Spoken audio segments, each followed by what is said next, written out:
Students, BSc second year में हमने आपको इसके पहले बेंथम हुकर का क्लासिफिकेशन का हमने यहाँ पर गुण एवं दोष बताए थे, merits and demerits of Bentham Hooker classification. आज हम आपको merits and demerits of Engler Prantl classification बताने वाले हैं। मतलब एंगुलर एवं प्लैंटर की वर्गीकरण प्रणाली के गुण एवं दोष हम आपको यहाँ पर बताएंगे, क्योंकि देखिए ये इंपॉर्टेंट क्वेश्चंस हैं। आपको क्लासिफिकेशन भी लॉन्ग क्वेश्चन में आता है और आपको शॉर्ट क्वेश्चन में मेरिट्स एंड डिमेरिट्स भी जरूर पूछे जाते हैं। ठीक है, तो ये बताना बहुत जरूरी है। आप ध्यान से इनको सुनिएगा कि मेरिट्स एंड डिमेरिट्स यहाँ पे गुण क्या होते हैं इनकी प्रणाली में और दोष के प्रकार किस प्रकार से हैं। ठीक है, तो सबसे पहले यहाँ पर हम मेरिट्स की बात करते हैं, जिसको हम हिंदी में कहते हैं गुण। तो पहला पॉइंट है, प्राकृतिक जो गण होते हैं, नेचुरल ऑर्डर्स को पुष्पों में बढ़ती हुई जटिलता के आधार पर विभिन्न सीरीज में रखा गया है।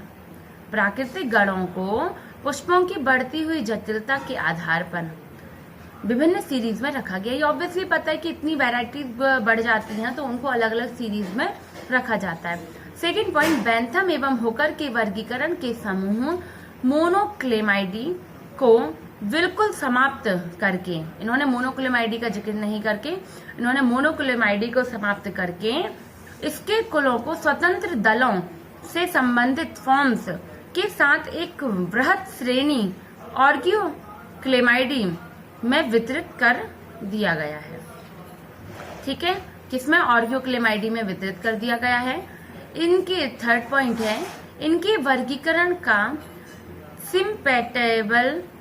सिम्पेटेली जो समूह होता है, बेंथम एवं हुकर के वर्गीकरण में गैमोपेटेली माना जाता है। सिम्पेटेली को समूह बेंथम हुकर के में यहाँ पर गैमोपेटेली में रखा गया, मतलब माना गया था उसमें बेंथम हुकर में गैमोपेटेली, यहाँ पर सिम्पेटेली में।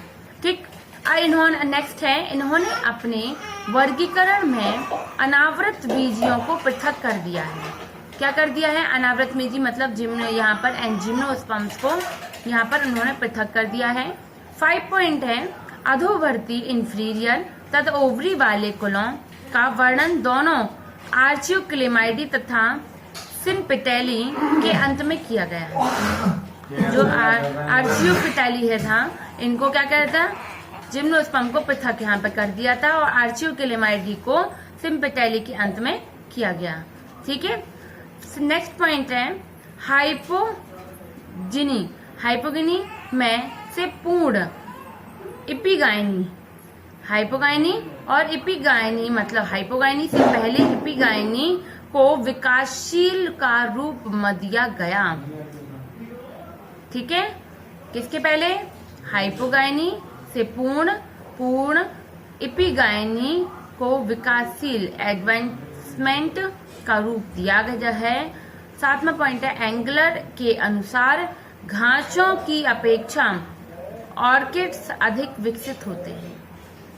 एंगलर के अनुसार घासों की अपेक्षा ऑर्किड्स अधिक विकसित होते हैं। ठीक है, तो ये तो हो गए इसके मेरिट्स गुण। अब ये पॉइंट्स आप लिख लीजिए और ये आपको कैसे भी करके याद करना होते हैं। आप बहुत सिंपल एक सीधी बात है, किस फैमिली में किसके अकॉर्डिंग इसको रखा क्या है, क्योंकि एंगुलर प्लैंटर ने जो बेंथम हुकर ने बताया था, बेंथम हुकर की कुछ चीजें उन्होंने यहाँ पे चेंज कर दी हुई हैं। मतलब जिम्नोस्पर्म को रखा गया है या फिर उन्होंने एंजियोस्पर्म को हटाया, कि उन्होंने क्या क्या परिवर्तन किए, किसी ने पेटेली रखी। तो इस प्रकार से यही अंतर आपको याद रखने होते हैं। अब हम बात करते हैं इसके दोष की, तो इसमें दोष क्या बताया उन्होंने। तो सबसे पहला, इस वर्गीकरण में क्या बताएं? एमेंटी फेरा के दलपुंज रहित व कैटकिन पुष्पक्रम वाले कुल जैसे सेलिएसी, जुगलैंडेसी, बीटालुएसी, क्या है?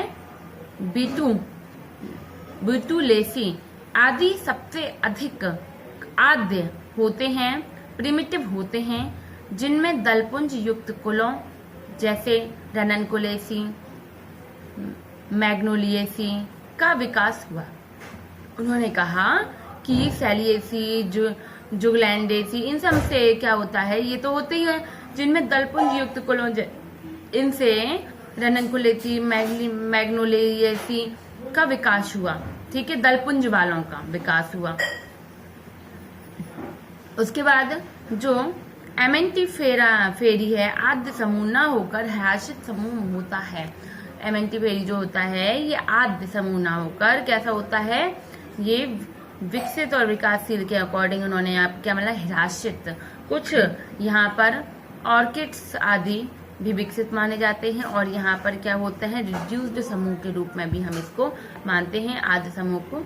ठीक है, अब है नेक्स्ट बेशी एवं अन्य वनस्पति शास्त्रियों के अनुसार पॉलीपिटेली आदिम थे। पॉलीपिटेली कैसे थे, अर्लियर थे, जिससे एपिटेली का विकास रूपांतरण द्वारा हुआ है। एपिटेली का विकास किसके रूपांतरण के माध्यम से हुआ है। नेक्स्ट यह मानना कि मोनोक्लेमाइडिस डियस पुष्पों जिनमें परिदल पुंज एक सीरीज में होते हैं, पेरियंथ इन सिंगल सीरीज से डाइक्लेमाइडियल पुष्प जिसमें परिदल पुंज दो सीरीज से होते हैं का उद्गम हुआ है। ठीक है, विवादास्पद उन्होंने ये उद्गम बताया है। नेक्स्ट है अक्षीय बीजांडन्यास। तो अक्षीय बीजांडन्यास से पर्धीय बीजांडन्यास का उद्भव हुआ है। यह मत इन दोनों वैज्ञानिकों का है। ठीक है, अक्षीय से इन्होंने क्या बोला, पर्धीय बीजांडन्यास। नेक्स्ट है इस वर्गीकरण के अनुसार पर्धीय बीजांडन्यास से मुक्त अक्षीय बीजांडन्यास का उद्भव हुआ है।